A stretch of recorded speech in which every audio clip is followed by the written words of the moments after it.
attempting to conclude 13 years spent with my grade, my classmates, and my friends.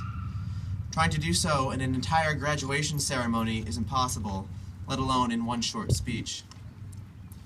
For the past 3 years, I've attended graduation ceremonies, playing with the band, watching each class above me leave, and watching myself growing older and older. But for some reason, it never really felt like I would ever get here myself. And yet, here we are, at the end of one long road, and at the start of another much longer one. I'm sure that the challenge of writing a graduation speech is nothing compared to the challenge of filling up the pages of the rest of our lives, a promising fresh start that begins right now. Change is something everyone experiences in their lives, and it is something our grade experienced perhaps a little more than usual. But the more things change, the more things seem to stay the same and come back again full circle. As many of you probably know, I moved out of Maynard for grades 6 through 8, some of the toughest years of childhood, temporarily traveling overseas to Germany. When I came back for the tail end of 8th grade, I definitely came back changed, but that couldn't prepare me for all of the changes that had taken place within my class.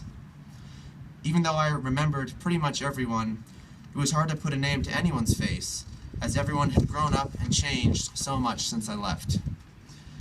I remember touring the old high school on 8th grade up day and thinking how big and intimidating the building was.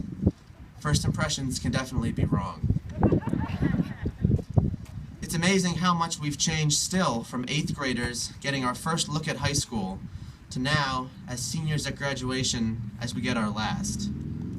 While it might not have felt it, 4 years is a long time. 4 years from now, many of us will be graduating from college, and everything again will be vastly different.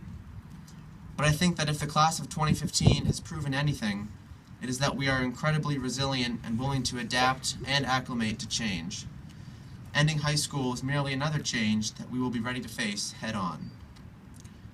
A graduation speech remembers, celebrates, and concludes not only our time in high school, but in a larger sense, our childhoods as a whole. For better or for worse, we are all moving on, leaving behind only our names and our legacies. What we will have to remember in 4 years, in 10 years, in 20 years is up to us, as we set out from here to make our marks on the world.